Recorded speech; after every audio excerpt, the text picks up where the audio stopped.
Olá, estamos dando início a mais um programa Debates Le Monde Diplomatique Brasil, uma iniciativa do jornal Le Monde Diplomatique Brasil, em parceria com a TV PUC, com o canal universitário e com a TVT, a TV dos Trabalhadores. Esse ano, em novembro, no Brasil, vai ocorrer uma reunião internacional da maior importância, a reunião do G20. Pouca gente conhece o que é o G20. E nós vamos tratar desse tema e do tema da participação da sociedade civil na preparação do G20, na apresentação de propostas para o G20. Essa preparação também é coordenada pelo Brasil, e eu vou apresentar agora para vocês o presidente do C20, que é o Agrupamento Internacional da Sociedade Civil, que está preparando propostas, já se reuniu em março para preparar o começo da elaboração desses documentos, para serem apresentadas aos chefes de Estado dos 20 países mais ricos e mais importantes, talvez nessa dimensão, do mundo. Eu quero apresentar para vocês alguém que já esteve presente conosco várias vezes, que eu agradeço a disponibilidade. Quero apresentar o Henrique Frota. O Henrique Frota é advogado, é urbanista, é mestre em Direito Urbanístico e também mestre em Desenvolvimento e Meio Ambiente, diretor executivo do Instituto Polis, diretor executivo da ABONG, assessor da Plataforma Global pelo Direito à Cidade e agora presidente do C20, esse C20 que é o espaço global de expressão da sociedade civil. Henrique, mais uma vez é um prazer ter você aqui. Muito obrigado pela sua disponibilidade. Eu sei que você está com uma agenda maluca por causa dessa iniciativa toda, Então, para nós é um reconhecimento e um agradecimento que você tenha aberto a sua agenda para poder participar com a gente. Obrigado, Silvio. O prazer é todo meu. Obrigado pelo convite. E é sempre uma satisfação estar debatendo com você aqui no Le Monde Diplomatique Brasil. Então vamos começar essa história tentando identificar primeiro o que é o G20, para que todos possam se situar onde a sociedade civil pretende intervir. Até onde eu sei, o G20 foi criado depois da crise financeira de 2008 e tem se reunido anualmente. Tem tido algum resultado? O que é o G20? Correto, Silvio. O G20 é o grupo das maiores economias do mundo. Ele, na verdade, o formato que ele tem hoje, com os líderes de Estado, você tem razão, ele começa a ganhar corpo a partir da crise de 2008, mas o G20 ele é fundado antes, em 99, como um fórum de ministros de finanças e de presidentes dos bancos centrais, depois de uma sucessão de crises nos anos 90 que envolviam países do sul global, por exemplo, a crise dos tigres asiáticos. Muita gente vai se lembrar dessa crise que começou ali no Sudeste Asiático, nos chamados tigres asiáticos. Houve outras crises ao longo dos anos 90, e o grupo que existia até então era o G7, as 7 maiores economias do mundo. E dentro do G7 não estavam esses países do sul global, da onde estavam partindo grandes crises econômicas que abalavam toda a estrutura financeira global. Portanto, o G20 surge como uma espécie de ampliação. Ele não substitui o G7 continua existindo, de maneira independente, separada, mas o G20 aparece como a necessidade de ministros de Fazenda, ministros de Finanças, presidentes dos bancos centrais de um número maior de países conseguirem estabelecer um foro de concertação.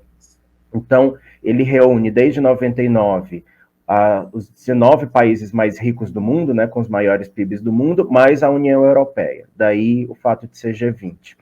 No ano passado foi aprovado o ingresso da União Africana como membro permanente também do G20.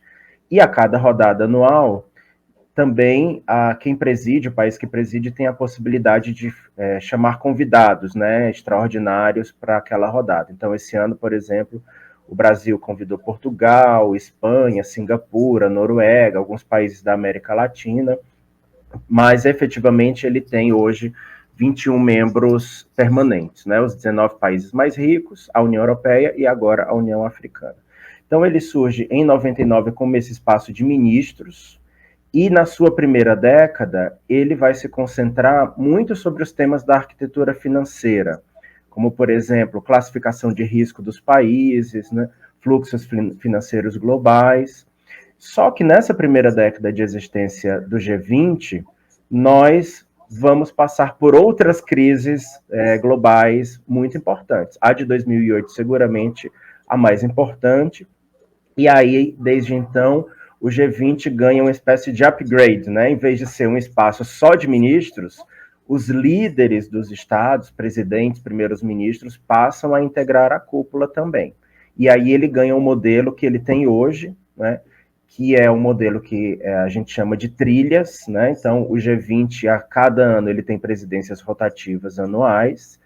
É a primeira vez que o Brasil cedia a reunião do G20, né? Isso nunca tinha acontecido antes aqui no nosso país.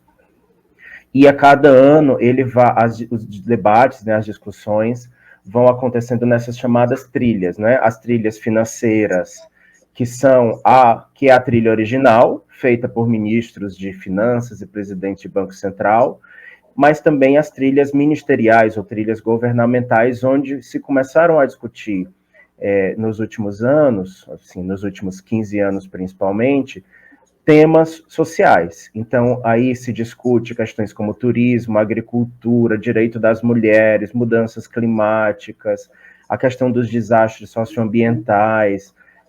Então, não necessariamente o G20 hoje é um grupo que discute exclusivamente as questões financeiras e econômicas. Ele também discute temas sociais, mas os temas sociais interligados com a economia. O G20 ele não perdeu, mesmo hoje, ele não perdeu a sua essência de ser um fórum entre os países ricos que vão discutir economia, financiamento, financiarização, modelos econômicos, mas agora com essa outra lente também, agregando cada vez mais temas sociais. Agora, os temas sociais é importante colocar, eles têm que estar necessariamente interligados com as questões econômicas, porque é sobre isso que o G20 trata, né, de economia global. Então, eu diria que ele se abre a esses outros temas, mas ele não perde a sua natureza original, que é falar de economia, né? É um fórum que anualmente se reúne para tratar de economia global. Então, anualmente se reúne, mas eu estou vendo uma preparação que tem meses, que vai sendo feito reuniões, discussões, né? Quer dizer, é mais ou menos uma atividade constante. Você tem uma avaliação do que aconteceu até agora? Que resultados o G20 está trazendo para o mundo? De fato, é um trabalho permanente, né? Uma vez que o país que assume a presidência rotativa começa a sua gestão, no nosso caso no Brasil foi 1º de dezembro do ano passado, já se inicia todo um processo preparatório de debates. A cúpula dos líderes de Estado acontece no final do ano, né? Vai acontecer no Rio de Janeiro, no mês de novembro, esse ano, aqui no Brasil.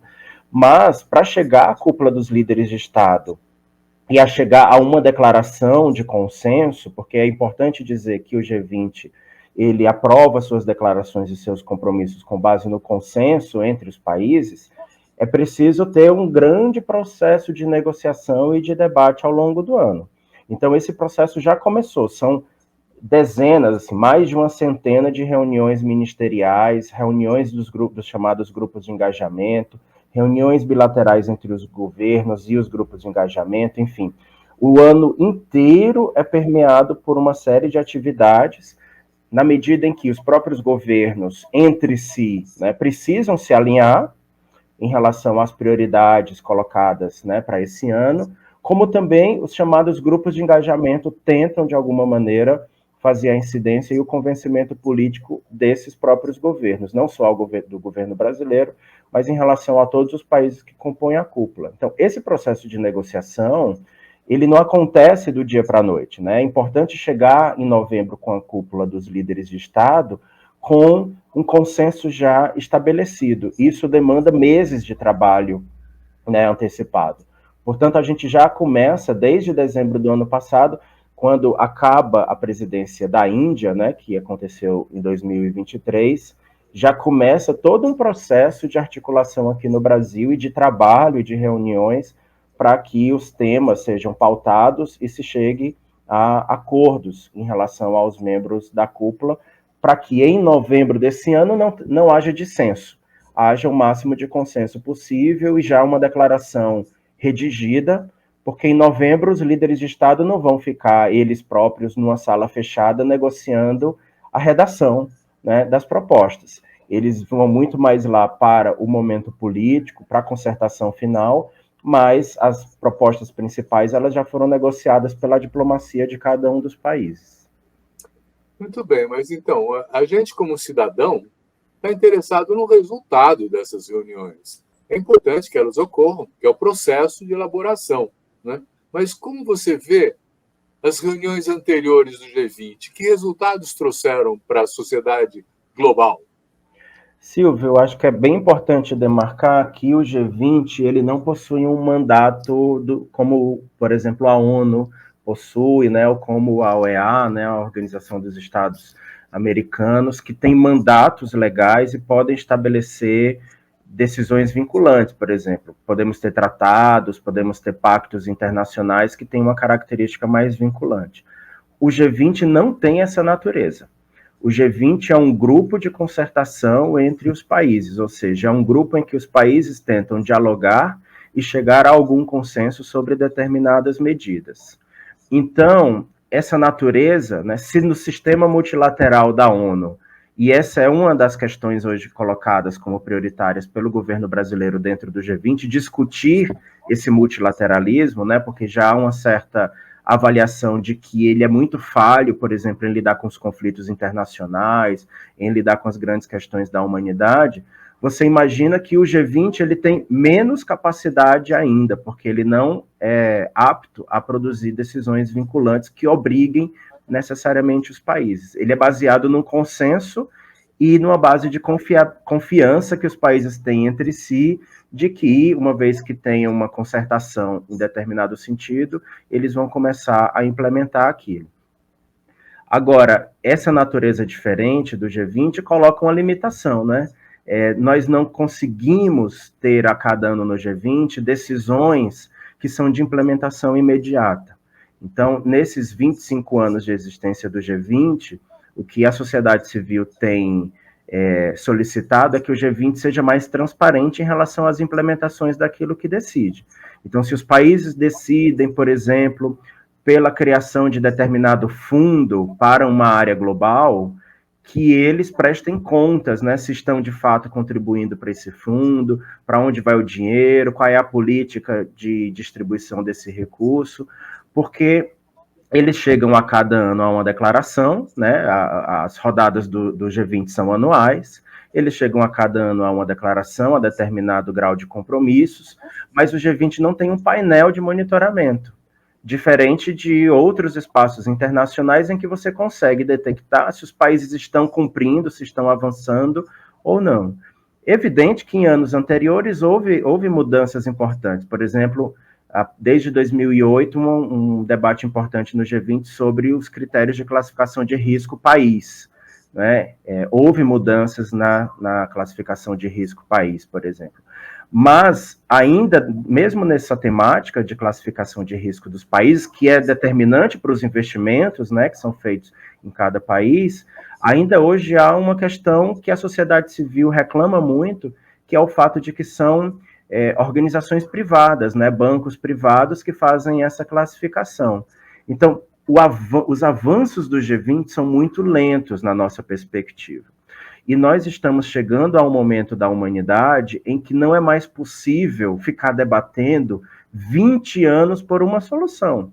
A crise climática está aí já muito presente no nosso cotidiano. Não dá mais para os países ficarem dando voltas, né, e debatendo ao longo de décadas para chegar a soluções que, na verdade, nem são audaciosas, né? São soluções muito tímidas, na maioria das vezes.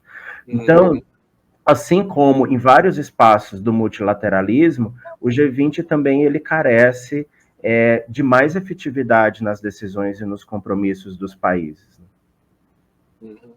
Bom, olha, eu entendi que o presidente Lula definiu 3 eixos para essa reunião do G20 no Brasil, né? Que é o combate à fome, pobreza e desigualdade, o desenvolvimento sustentável nas suas dimensões econômica, social e ambiental, e a reforma da governança mundial, né? É disso que o C20, agora nós estamos entrando um pouco na história da sociedade civil, está tratando?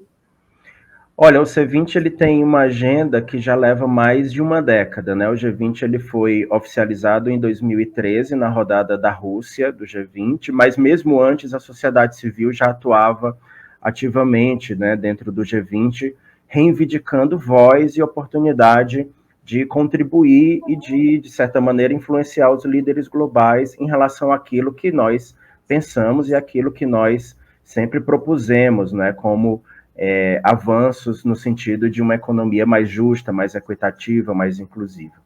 Então, o C20, que é o Civil 20, um dos grupos de engajamento, né, dentro da cúpula, ele tem um acúmulo, Silvio, ele tem um percurso aí que já leva mais de uma década em vários temas. Não apenas esses temas colocados como prioritários pelo Brasil no ano de 2024, mas em muitos outros temas, né? Por exemplo, toda a questão da economia global, né, da arquitetura financeira global, o C20 sempre tratou disso, toda a questão envolvendo saúde, desde a pandemia para cá, mas mesmo antes o C20 já tratava dos temas relativos aos sistemas de saúde, mas eu diria que de 2020 para cá isso ganhou uma relevância muito grande dentro da própria cúpula, mas particularmente também na sociedade civil, temas como educação e cultura, né, equidade de gênero, direito das mulheres. Então, eu diria que o leque, né, de abordagem do C20, ele não se reduz às prioridades do governo ou do país que preside naquele ano. Mas é evidente que o tema da fome, da pobreza e da desigualdade, assim como o tema do desenvolvimento sustentável, da crise climática e da transição energética, são temas muito importantes para a sociedade brasileira. Então, de certa forma, sim, quando o governo brasileiro, quando o presidente Lula declara esses como temas prioritários e cria forças-tarefas especiais para isso, né, como a Aliança Global contra a Fome, que é uma iniciativa do governo brasileiro dentro do G20, essa temática é muito central para a sociedade brasileira. Ela não é a única, o C20 ele não vai se reduzir a essas 3 prioridades do governo brasileiro, porque ele tem uma amplitude maior de debates, mas, sem dúvida nenhuma, essas 3 prioridades também são prioridades importantes para a sociedade do Brasil e para a sociedade global. Haja vista que a fome aumentou na maioria dos países, que as desigualdades aumentaram na maioria dos países e que a crise climática é uma crise da humanidade, não é, que afeta a todos nós. Então, Henrique, eu andei lendo um pouco sobre o C20. Tem 2.100 organizações da sociedade civil que participam nisso? Como é possível articular essas coisas? E o que é, afinal, o C20? Esse é um desafio gigantesco, né, nosso, da presidência, da coordenação do C20 esse ano, mas explicando o que é o C20 é um grupo de engajamento dentro do G20, né? Então, esse ano de 2024, nós temos 13 grupos de engajamento. Esses grupos eles foram sendo criados ao longo dos anos, eles não nasceram junto com a cúpula em 99, né? Muitos deles foram sendo criados ao longo dos anos, diante da reivindicação de atores que ficavam de fora. Lembrando que o G20 ele é um grupo de debate entre os governos das maiores economias do mundo. Significa, portanto, que muitos atores, mesmo dentro dos estados, não tinham assento nessa mesa de negociação. Se nós pensarmos os tribunais de justiça, se nós pensarmos o poder legislativo dos países, se nós pensarmos os tribunais de contas, né, as auditorias oficiais dos países, eles não são governos, eles compõem o Estado, mas eles integram outros poderes. Então, eles ficavam de fora, uma vez que eles não são atores governamentais, embora sejam atores estatais. Então, esse é um exemplo, né, de alguns atores que ficavam de fora e que foram sendo criados os chamados grupos de engajamento para reunir e organizar. Então, hoje a gente tem um grupo de engajamento dos parlamentos, dos países do G20, nós temos um grupo de engajamento das cortes de justiça dos países do G20, e assim sucessivamente. E também atores que não são estatais, né, como, por exemplo, o setor privado, né, de negócios, a própria sociedade civil, as juventudes, as mulheres. Então, ao longo dos anos, o G20 ele foi, a partir de demandas, oficializando esses chamados grupos de engajamento. O C20 é um deles, né? Não é o único, é um dos 13 grupos de engajamento, mas é o que é mais aberto à participação da sociedade civil. O C20, a cada ano, né, a cada rodada, ele é presidido por uma organização do país que vai sediar a cúpula, então por isso que esse ano a ABONG, a Associação Brasileira de ONGs, preside o C20, né, eu na qualidade de presidente, mas com a equipe, né, trabalhando conosco, em parceria também com a Gestos, que é uma ONG associada da ABONG e que já acompanha esse fórum, que é o G20, há muitos anos. E o nosso papel, Silvio, é coordenar os trabalhos, né? Então, a cada ano o C20 abre participação, né? Na Índia foi assim, na Indonésia e assim, e será assim na África do Sul no ano que vem. Então, a cada ano, o interesse da sociedade civil pode variar, o número de participantes ele pode ser maior, pode ser menor. Esse ano no Brasil nós temos mais de 2.000 inscrições, né, de mais de 60 países. O C20 ele é inclusive muito mais aberto e abrangente do que a própria cúpula, né, porque a cúpula ela tem um grupo específico, né, de membros que são as maiores economias. No nosso caso, ONGs, movimentos sociais, coletivos de qualquer país do mundo, independente de ser um país membro ou não do G20, pode estar integrado nas discussões do grupo da sociedade civil. Então, como eu disse antes, esse grupo ele já existia antes, né, como reivindicação, e desde 2013, na rodada da Rússia, ele foi oficializado. Qual é o nosso papel, né, de qualquer grupo de engajamento, mas particularmente do C20? O nosso papel é organizar as demandas dos nossos membros, dentro, né, de temáticas específicas que são definidas a cada ano, que dialogam com as prioridades da cúpula, evidentemente, né? Não dá para a cúpula estar tratando de economia global e nós ignorarmos os temas econômicos, né? Porque seria totalmente inefetivo e ineficiente o trabalho. Então, ele, de certa forma, tem que estabelecer pontes com o que os governos estão discutindo dentro do G20. Então, nós nos subdividimos em temáticas e é um processo de facilitação e de liderança dessas centenas, né, milhares de pessoas que estão participando esse ano no Brasil, no sentido de elaborar proposições concretas. Nós já temos, a sociedade civil já tem muito acúmulo em termos de diagnóstico, né, das múltiplas crises que a humanidade vem passando. Então, o papel do C20, óbvio que nós podemos produzir esse tipo de material também, né, materiais mais analíticos, materiais mais robustos, de diagnóstico e de análise do contexto, mas a nossa principal função é de incidência política, ou seja, convencimento dos atores que vão tomar decisões. O C20 não toma decisões, o C20 é um grupo de influência, né? Um grupo de interesse que tenta influenciar aqueles que sim, dentro do G20, tomarão as decisões, ou seja, os diplomatas, que são os emissários dos países, e, em último grau, os próprios líderes dos países, que são aqueles que vão fechar em novembro com a cúpula de líderes, assinando a declaração final.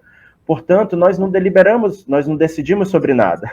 Nós nos organizamos para ter um pacote de propostas. Um pacote de propostas que seja concreto, que seja efetivo, e o meu papel, e o papel da Alessandra Nilo, né, minha colega da ONG Gestos, é exatamente fazer esse trabalho de negociação com os atores governamentais, a partir do que essas mais de 2.000 organizações vão debater nos próximos meses. Então, o papel do C20 é elaborar um documento com as suas propostas nas diversas temáticas que nós temos trabalhado esse ano de 2024. Então, vamos puxar um tema que eu acho que tem aí algumas contradições que são interessantes, né? O G20, ao congregar as maiores economias, tem uma predominância do norte, dos países do norte. O sul global fica menos representado, né? E tem uma discussão que está pautada, que é a questão do neocolonialismo. Por exemplo, como é que a gente trata a questão do neocolonialismo dentro do G20, onde os principais países são os responsáveis pelo período colonial e pela forma de reprodução desse colonialismo até hoje, hein? Eu acho que esse é um tema super importante, Silvio, inclusive com o ano passado o ingresso da União Africana como membro permanente do G20, existe uma grande expectativa também de que haja um reforço, né, das vozes do Sul Global nesse espaço. Do continente africano, apenas a África do Sul era membro até então. Aqui na América Latina, Brasil, Argentina e México, né, são os membros permanentes do G20. Então, de fato, você tem razão que, considerando, né, que a União Europeia está presente desde o início, que você tem Estados Unidos, Canadá, Japão, Alemanha, Itália, França, Inglaterra, como membros também originais do G20, existe uma divisão tanto desigual dentro do grupo, né? Embora nós temos visto que os países do Sul Global, as economias emergentes, têm tido uma voz muito importante. Nos últimos anos, o G20 passou por uma sequência de países do Sul Global. Então, em 2022, Indonésia, em 2023, Índia, esse ano no Brasil e ano que vem será na África do Sul. Então, essa sucessão, né, de presidências rotativas em países do Sul Global vai permitindo também que esses países coloquem prioridades para a cúpula que talvez não seriam as prioridades colocadas pelos países europeus ou da América do Norte. Mas, evidentemente, que existe uma questão aí, não só no G20, mas em outras arenas, né? Na COP, por exemplo, no debate do clima, em que se olha muito para os países do Sul Global como os países que são ainda o celeiro do mundo, né? Então, há uma geopolítica de divisão da economia global, como nós somos os países que fornecem minério, fornecem commodities, né? O nosso solo é expropriado, e aí caberia aos países do norte global nos compensar. Essa relação é uma relação neocolonial, né? Uma vez que nós estamos produzindo relações de subordinação em que o Sul fornece tudo que dispõe da natureza, do trabalho, né? Então, e aqui resta a precarização da mão de obra, aqui resta a degradação do meio ambiente, e os países do norte ficam prometendo nos compensar de alguma maneira, com fundos disso, fundos daquilo. Quando, na verdade, o que nós deveríamos estar discutindo eram relações soberanas e autônomas entre esses países, né? Os países do Sul Global deveriam estar muito mais reivindicando um processo de industrialização limpa para competir de igual, né, com os países do Norte Global, e mesmo um país como a China, que, de certa forma, do ponto de vista econômico hoje, né, a segunda maior economia do mundo, compete, mas é uma industrialização ainda de matriz muito suja, né, muito dependente de carvão, muito dependente de petróleo, porque a nós fica ainda essa pressão muito grande de uma economia, né, de uma geopolítica de divisão das economias, de que nós somos os fornecedores, né, de matérias-primas e não de bens industrializados.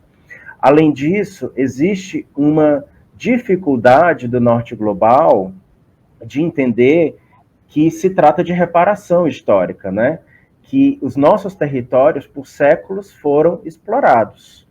E o norte global não enxerga esse debate como um debate de reparação histórica. Ele enxerga um debate como o que passou, passou, o passado, né, todo o ouro, todos os minérios, tudo que saiu daqui, saiu, passou, vamos passar uma página, né, uma régua em cima disso e vamos discutir daqui para frente.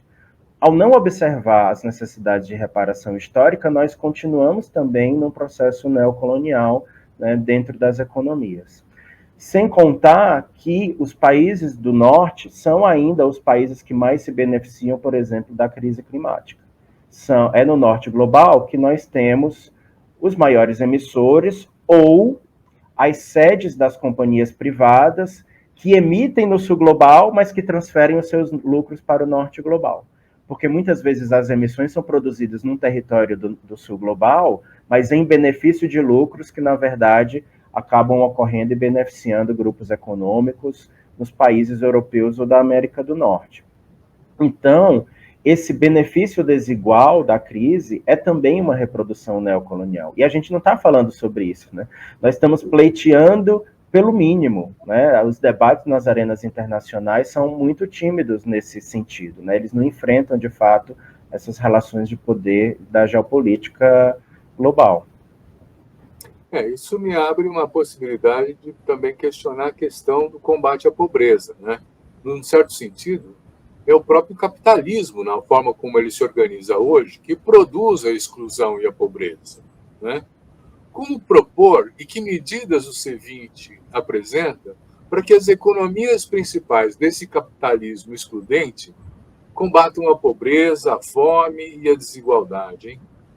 Eu acho que tem alguns debates importantes acontecendo hoje no G20, Silvio. O primeiro é sobre a dívida externa dos países, né? Especialmente os países do sul global, na América Latina, na África, alguns na Ásia, estão aterrados em dívidas, né? E isso compromete a capacidade de investimentos sociais dos próprios países em benefício da sua população. Então, por exemplo, o financiamento de sistemas de previdência social, de saúde coletiva, as políticas ambientais de preservação, mitigação ou adaptação climática, por exemplo, são extremamente limitadas e constrangidas porque os países estão sobrecarregados com as dívidas. E as dívidas que, na verdade, se prova, né, historicamente, que são completamente absurdas, né? Os países estão pagando muitas vezes mais em juros daquilo que eles, de fato, deveriam pagar, que são os valores originalmente emprestados pelos credores, né? A maioria desses credores do norte global, não só credores públicos, né? Não só países, mas também credores privados, né? Bancos privados. Então, uma vez que os países do sul global estão soterrados por dívidas e isso compromete a sua capacidade de investimento, tem sido debatido dentro do G20 mecanismos, por exemplo, de amortização dessa dívida em troca de investimentos ou em saúde, ou em meio ambiente, ou em clima. Ou seja, uma espécie de troca, né? Uma espécie de dação em pagamento em que uma parte da dívida ela seria, digamos, amortizada ou perdoada, um percentual da dívida, para os países conseguirem investir mais nos seus próprios territórios. Evidentemente, o tema da fome, assim como saúde e as mudanças climáticas, eles entram como temas prioritários em que um país poderia fazer investimento doméstico e abater esses valores da dívida. Uma outra questão dentro do que você fala da pobreza é que não existe extrema pobreza, não existe desigualdade se a gente não analisa o outro polo da relação. Nós olhamos sempre para a lente dos pobres, dos miseráveis, daqueles que estão passando fome. Mas a pobreza, ela é relacional.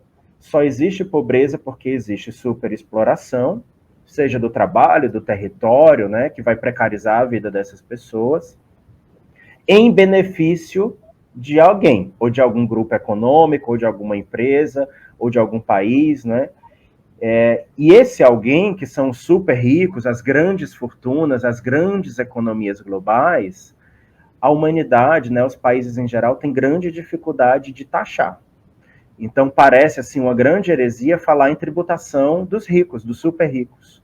Aqui no Brasil, nós temos feito esse debate na reforma tributária, por exemplo, com a tributação de dividendos, com a tributação de grandes fortunas. Ainda vamos ver o que vai acontecer na segunda fase da reforma tributária aqui no Brasil, quando ela for tratar de renda e patrimônio, porque até agora a primeira fase ela se dedicou à tributação referente à transação de bens e serviços, né? A segunda fase é que ela deve tratar de renda e patrimônio. E globalmente esse debate também existe, ou seja, como é que a gente vai enfrentar o tema dos paraísos fiscais, dos chamados paraísos fiscais? Como é que a gente vai enfrentar temas como grandes famílias ricas que criam offshores, empresas offshore, para pagar menos tributo internacionalmente? Como que a gente vai enfrentar o tema da tributação de fluxos financeiros globais? Os super ricos, eles gozam de muitos privilégios, né, nessa arquitetura financeira global. E enquanto a humanidade estiver beneficiando os super ricos com esses privilégios, haverá extrema pobreza. Uma coisa está diretamente relacionada à outra, porque nós estamos drenando os recursos globais e os recursos dos países para fazer subsídio, desoneração, né, privilégio para essas grandes fortunas, quando, na verdade, esse recurso deveria voltar para o interesse público. Então, esse é um outro exemplo de um outro debate bastante concreto que tem se dado dentro do G20. Então, Henrique, esses organismos multilaterais, como o FMI, o Banco Mundial, a União Europeia, mudam alguma política em função das reuniões do G20? Olha, Silvio, antes até de responder essa tua questão, né, dos bancos de desenvolvimento, é importante situar que quando o presidente Lula coloca essa prioridade da reforma da governança global, ele está endereçando muito mais ao sistema ONU, né? Nós sabemos como historicamente os governos Lula, o Brasil tem pleiteado, por exemplo, a integrar o Conselho de Segurança e tem feito críticas em relação ao poder de veto de apenas alguns membros do Conselho de Segurança da ONU, o que faz com que os diversos, as dezenas de conflitos armados que acontecem no mundo todo, a ONU não consiga se posicionar ou ter medidas efetivas em termos de paralisação e responsabilização. Nós estamos vendo o que acontece em Gaza, na Ucrânia, mas existem muitos outros conflitos armados nesse momento no mundo que sequer chegam à grande mídia e que a ONU é pouco eficiente do ponto de vista da atuação no sentido de paralisação e responsabilização dessas agressões armadas entre países ou entre povos. Então, o presidente Lula, ele mira muito mais nessa seara da governança global que a ONU. Haja visto, inclusive, o que há semanas atrás, quando teve a reunião ministerial de chanceleres aqui no Rio de Janeiro, no Brasil, o ministro Mauro Vieira, no seu discurso, tratou muito mais essa questão da ONU do que dos bancos de desenvolvimento. Mas é certo que, ao falar de multilateralismo, nós também estamos falando desses bancos e dessas agências financeiras de desenvolvimento, porque elas também compõem aquilo que a gente chama de sistema de Bretton Woods, que é o sistema financeiro global, que já leva aí mais de um século de existência. Então, esses bancos, nós sabemos disso, eles são, na verdade, as estruturas que fazem as políticas financeiras globais, na medida em que eles são detentores dos recursos e eles têm uma certa cartilha, que eles obrigam os países a seguirem se os países desejam ter empréstimos ou apoio financeiro dessas estruturas. FMI, Banco Mundial, Banco Interamericano, o Banco dos BRICS, que é o novo Banco de Desenvolvimento, presidido pela ex-presidenta Dilma Rousseff. Então, nós temos uma arquitetura de bancos globais que advém desse multilateralismo e que detém muito poder econômico. E que, ao deter poder econômico, também detém muito poder político. Os países do norte global têm muita prevalência nas políticas desses bancos, porque eles são os grandes cotistas. Nos últimos anos, os países do sul global passaram a ser cotistas importantes. A China, por exemplo, passou a ser cotista muito importante em alguns desses bancos. Mas ainda seguimos um padrão histórico de que países do norte global são os maiores cotistas, porque são aqueles que mais contribuem com os recursos desses bancos. Então, o G20 ele é um espaço de concertação que seguramente pode influenciar as políticas desses bancos, mas o fórum do G20 ele não é o conselho do banco. Então, ele não está dentro da governança interna de nenhum desses bancos. É preciso que o G20 chegue a consensos e esses consensos sejam levados para os boards, para os conselhos de cada um desses bancos e que efetivamente consigam implementar as medidas concretas de transformação interna. Então, essas transformações, elas são um tanto quanto lentas, porque elas têm um percurso muito grande. Não é simplesmente na cúpula dos líderes em novembro desse ano, os países decidirem alguma coisa e automaticamente o FMI vai mudar a sua política interna. Tem um outro percurso que tem que acontecer dentro da governança do FMI. Agora, os países que compõem o G20 são os maiores acionistas, por assim dizer, desses bancos. Então, é esperado que, uma vez que eles cheguem a algum consenso dentro do G20, esse consenso seja trasladado também para as estruturas internas de governança desses bancos e promovam alguma modificação. Mas, ressalto, não são mudanças automáticas nem mudanças rápidas de acontecer. Uhum. Então, uma dos outros eixos aí é a ideia da sustentabilidade ambiental, E nós vamos ter a COP30 também aqui no Brasil, o ano que vem, não é? Quer dizer, que relação tem essa reunião do G20 com a reunião da COP30? Bom, a COP30 ela é organizada dentro da ONU, né, pela Convenção Quadro do Clima, que remonta à Conferência de 92 no Rio de Janeiro, né, quando essa Convenção Quadro das Mudanças Climáticas foi aprovada, e junto com ela foi aprovado um mecanismo de monitoramento e de acompanhamento. Então, dentro dessa Convenção Quadro, vão sendo aprovados os protocolos, né? Então, o Protocolo de Quioto, Acordo de Paris, são os mais famosos que integram essa estrutura. E as COPs, elas são as rodadas anuais entre as partes, né, especificamente dentro dessa Convenção do Clima. Existem COP, uma outra COP da biodiversidade, que COP é uma estrutura, né, de reunião dos países membros. Dentro do clima, ela acontece a cada ano para tentar fazer monitoramento e avançar em relação a algumas decisões dentro da temática, nesse caso especificamente, das mudanças climáticas. Então, ela tem a ver com o sistema ONU. O G20 não faz parte do sistema ONU, mas nós estamos falando dos atores de maior peso, compreende? Dentro do G20 estão os atores de maior peso dentro desse debate. É óbvio que nós fazemos a crítica de que os países pequenos, as menores economias, que talvez sejam, nesse momento, aqueles mais gravemente impactados pelas mudanças climáticas, não estão no G20. Os países insulares, né, as pequenas ilhas, que inclusive já estão sofrendo com o aumento do nível dos oceanos, não têm assento dentro do G20. Mas o G20, de alguma maneira, reúne aquele agrupamento de países que tem as maiores condições de chegar e de arregimentar consensos dentro da COP.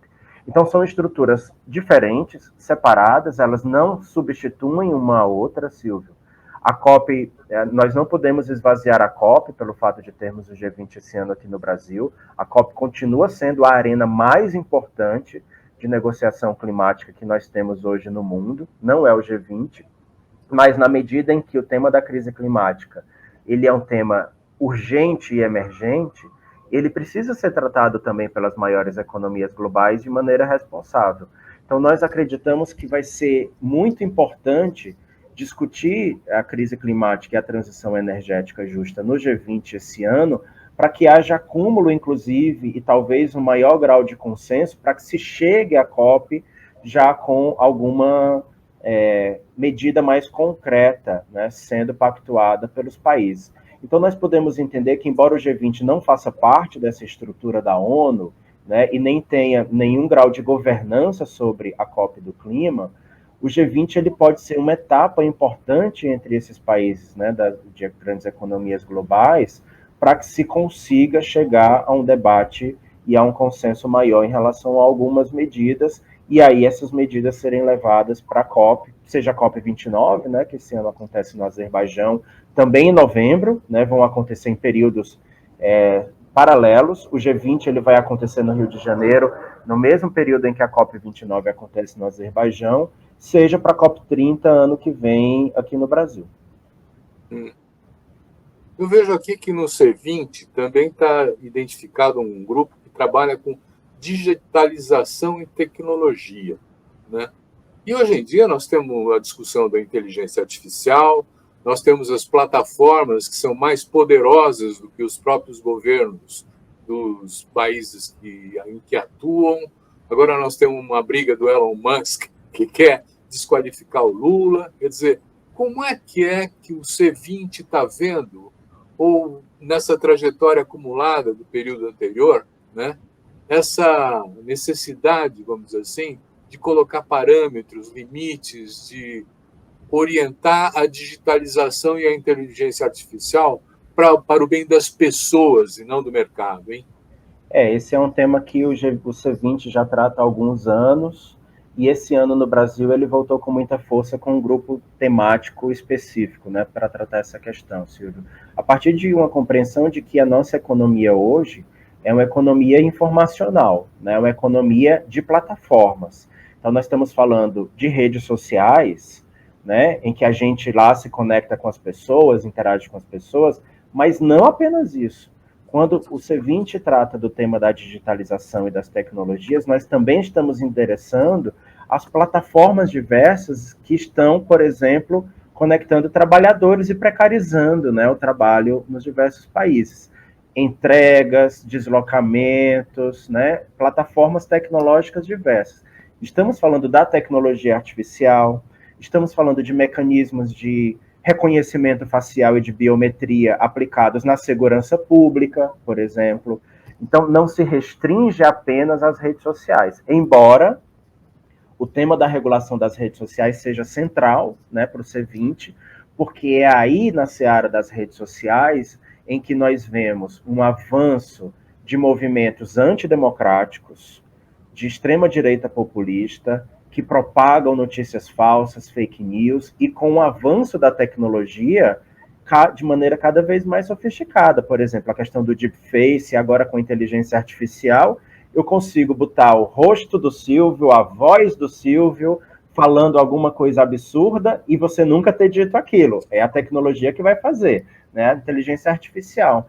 Então, o que garante que nas eleições, nos processos eleitorais, e no Brasil nós vamos viver, né, um teste perigoso, né, agora em 2024, mas esse ano no mundo nós temos diversos países passando por processos eleitorais. Então, o que garante que a tecnologia não vai ser manipulada, como já foi, né, nesse passado muito recente, em diversos países, inclusive no Brasil, para a propagação dessas mentiras ou para descredibilizar determinados candidatos ou determinadas tendências com a propagação de notícias falsas, de mentiras, e que agora não é simplesmente um card, né? Não é simplesmente uma arte. A inteligência artificial é capaz de produzir um vídeo com o seu rosto e com a sua voz falando a maior barbaridade. Então, a regulação das redes ela é importante também por isso, mas também para que a gente promova a soberania digital nos nossos países. Então, o C20 ele trabalha dentro desse grupo temático com um leque bastante amplo de temáticas, como eu falei, que não é apenas a rede social, mas é como o universo digital e as tecnologias hoje, elas estão determinando as nossas economias, o nosso pensamento, a nossa cultura política, inclusive a nossa tomada de decisão. Olha, nós estamos chegando próximos ao fim do nosso programa, está excelente, né? Mas eu vou colocar uma questão para você que me parece assim, que converge a partir da nossa conversa, né, como um tema muito central. Quando a gente fala de poder econômico, de poder das plataformas, do sistema de Bretton Woods meio falido hoje em dia, nós estamos falando de um desafio de criar uma nova governança mundial, não é? Então, eu queria que você nos contasse um pouco como é que essa governança democrática pode se construir na concepção do C20 e se isso está presente no debate do G20. Bom, Silvio, eu acho que, de fato, todo esse sistema de governança global, ele, além de muito lento, ele chega a medidas ineficientes, né? Porque nós não conseguimos confrontar os maiores interesses das economias globais. E eu não falo nem só dos países, né, das nações do norte, mas hoje os interesses privados, das grandes corporações, muitas das quais têm receitas anuais, né, e distribuem dividendos maiores do que os PIBs de muitos dos países, né, que nós temos hoje no planeta. Então, a mudança dessa governança significa acabar com os privilégios dos ricos, e eu falo disso em relação aos países mais ricos. Então, de fato, é um absurdo que no Conselho de Segurança da ONU alguns países têm o poder de veto e outros não. Isso tem a ver com o histórico da Guerra Fria do século passado, né, com poderio econômico, mas também com poderio militar. E essa governança ela precisa também passar por uma revisão, né, dessa economia militar. O investimento no complexo, né, econômico-militar nos últimos anos, Silvio, só cresceu. Enquanto a pobreza e a fome no mundo aumentou, os países estão gastando mais com indústria armamentista, né, com o poderio bélico, do que com outra coisa. Então, enquanto a gente faz guerras, né, no mundo todo, é impossível discutir fome. É impossível discutir o combate à pobreza e às desigualdades. Então, é preciso constituir uma governança que seja mais efetiva em relação a esses grandes conflitos. Um segundo aspecto, né, você falou de enfrentar uma cultura neocolonial, isso é fundamental. Trazer para a mesa esses atores que sempre foram excluídos, né, do processo de governança global. Quem são esses atores? Os países pobres, se eu falo de uma geopolítica internacional, particularmente América Latina, África e Ásia, mas também trazer os segmentos populacionais historicamente excluídos. Então, eu falo das populações racializadas, eu falo das mulheres, eu falo da população LGBT, das pessoas com deficiência, né, que historicamente, nos seus próprios países, na sua própria agenda interna, são também segmentos impedidos, né, da participação democrática. Nós sabemos aqui todos os dados e o histórico, por exemplo, da população negra no Brasil, da população originária, os povos indígenas no Brasil. Então, trazer esses saberes e trazer esses conhecimentos também para os espaços de concertação, eles são fundamentais. E nós temos as nossas próprias organizações, né, da sociedade civil, ou seja, uma governança que olhe e que reconheça que os atores do direito internacional não deveriam mais ser simplesmente os Estados nacionais. Existem outros sujeitos que também precisam ter voz e capacidade de influir nas arenas internacionais, que não os Estados nacionais, que são os sujeitos clássicos, né, do direito internacional. Então, uma governança muito mais aberta, muito mais porosa, muito mais capaz de ouvir essas diversas vozes, mas independente disso, de ser inclusiva, aberta, antirracista, uma governança que produza compromissos vinculantes. Nós não podemos mais lidar na geopolítica global com acordos que não sejam cumpridos pelos países. Bom, chegou o tempo, terminamos, né? Eu quero agradecer muito ao Henrique Frota e desejar sucesso ao presidente do C20 nessa empreitada homérica aí, que é coordenar 2.100 organizações para preparar propostas para os governos dos principais países, principais economias do mundo, né? E agradecer você também que nos assiste, dizendo, semana que vem tem mais. Obrigado.